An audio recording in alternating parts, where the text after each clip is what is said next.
செய்ய விரும்புகிறோம். நன்றி, வணக்கம். Thank you sir.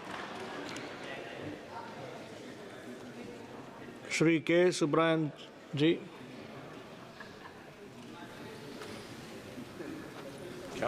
தலைவர் அவர்களே, புதிய கல்விக் கொள்கை ஏற்கத்தக்கதல்ல, அவற்றை நிராகரிக்கிறோம். கல்வி மாநில பட்டியலுக்கு மாற்றப்பட வேண்டும். இந்தியாவில் உள்ள குழந்தைகளுக்கு கல்வி கொடுக்க வேண்டிய கடமை அரசை சார்ந்தது. ஆனால் அரசாங்கம் தான் நிறைவேற்ற வேண்டிய கடமையை தனியாருக்கு தாரை வார்த்து கொடுத்து விட்டது. 80 கோடி மக்கள் இலவச அரிசிக்காக காத்திருக்கிறார்கள் என்று சொல்லுகிற அரசாங்கம்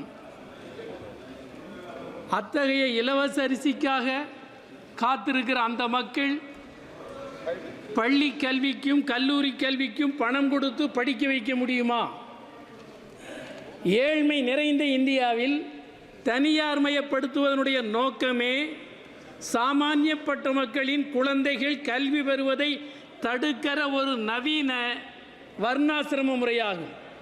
இந்த முறையை எனக்கு கடுமையாக எதிர்க்கிறோம். விவேகானந்தரை பற்றி எனக்கு முன்னர் பேசிய உறுப்பினர் கூட குறிப்பிட்டார். விவேகானந்தர் என்னை அதை மட்டும்தான் குறிப்பிட்டாரா? எந்த குழந்தையும் அறிவோடு தான் பிறக்கிறது, திறமைகளோடு தான் பிறக்கின்றன. எந்த குழந்தைக்கு என்ன திறமை இருக்கிறது என்பதை ஊடுருவி கண்டு உணர்ந்து அவற்றை உரியபடி வளர்த்தெடுத்து அந்த குழந்தையும் வளரவும் சமூகம் வளரவும் கல்வி முறை மாற்றப்பட வேண்டும் என்று சொன்னார் விவேகானந்தர். அந்த முறையிலா மாற்றியமைக்கப்பட்டிருக்கிறது? இல்லை.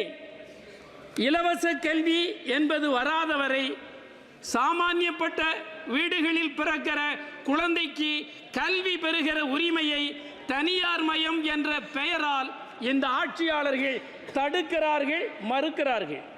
இது ஒரு குற்றச் செயல் என்று நான் குற்றம் சாட்டுகிறேன். அதே மாதிரி அறிவுக்கும் பகுத்தறிவுக்கும் பொருத்தமற்ற பாடங்கள் இடம்பெறுகின்றன. குழந்தைகளுக்கு அறிவியல் பூர்வமாக கல்வி கொடுக்க வேண்டும், பகுத்தறிவு பூர்வமாக கல்வி கொடுக்க வேண்டும். பல 100 ஆண்டுகளுக்கு முன்னர் செத்துப்போன கணவனின் உடலில் பிணத்தோடு உயிரோடு மனைவியையும் எரிக்கிற பழக்கம் தெய்வீகம் என்று அந்தஸ்து கொடுக்கப்பட்டது.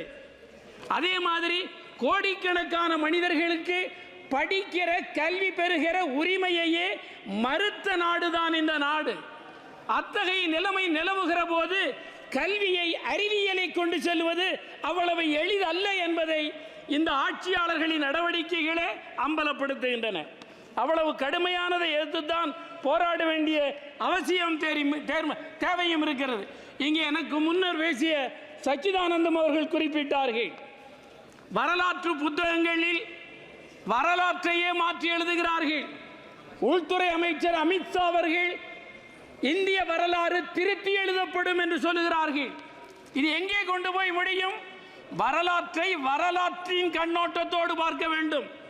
வரலாறு எவ்வாறு நிகழ்ந்ததோ அவ்வாறு நிகழ்ந்ததை பதிவு செய்ய வேண்டுமே தவிர தங்கள் விருப்பத்துக்கு தக்கபடி பதிவு செய்து கொள்கிற முறை, மீண்டும் சொல்லுகிறேன், இது ஒரு குற்றச் செயல்தான். இந்த குற்றச் செயல்களை ஆட்சியாளர்கள் செய்வார்களே ஆனால் வரலாற்று சக்கரம் இவர்களுக்கு கடும் தண்டனை தந்தே தீரும். அதிலிருந்து அவர்கள் தப்ப முடியாது. அதே மாதிரி குஜராத்தில் 2002 நடந்த இனப்படுகொலையை பாட புத்தகத்திலிருந்து ஏன் நீக்கினார்கள்?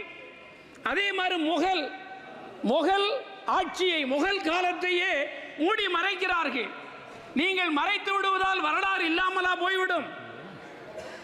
நான் இங்கே ஒன்றை குறிப்பிட விரும்புகிறேன். ரிக்வேதம் போற்றப்படுகிறது.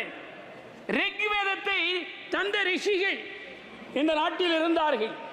அந்த ரிக்வேதம் கரையான் அரித்து அழிகிற நிலையில் இருந்ததை எடுத்து அச்சுக்கு கொண்டு வந்தவன் யார்? ஒரு கிறித்துவன் தான், மார்க்ஸ் முல்லர் தான் எடுத்து கொண்டு வந்தார், உலகின் கவனத்திற்கு கொண்டு சென்றார். அதேபோல் இவர்கள் தூற்றுகிற ஆட்சியாளர்களால் தூற்றப்படுகிற முகலாயர்களில் இளவரசனாக இருந்த தாராஷிகோ தான் உபனிஷத்துக்கள் 50 எடுத்து அவற்றை பாரசீக மொழிக்கு கொண்டு வந்து உலகின் கவனத்திற்கு கொண்டு சென்றார். அத்தகைய சிறப்புமிக்க பங்களிப்புள்ள அந்த முகல் சரித்திரத்தையே தடுத்து நிறுத்துகிறார்கள். இது சரியல்ல என்பதை இங்கே குறிப்பிட விரும்புகிறேன். அதேபோல் இன்னொரு முக்கியமான விஷயத்தை நான் குறிப்பிடுவது, Sir, please conclude. Kendriya Please conclude, sir. within 2 minutes I Please will conclude. conclude. Please conclude. Kendriya வித்யாலயங்களில் மாநில மொழிகள் கட்டாயம் மொழி வழி பாடம் கற்றுக் கொடுக்கப்பட வேண்டும். தமிழ்நாட்டில் என்றால் தமிழ்நாட்டில் தமிழ் பாடமொழியாக வேண்டும். இவற்றை அரசு கவனத்தில் கொள்ள வேண்டும் என்பதை தெரிவித்து, அரசு நீட் தேர்வு நடக்கிறது.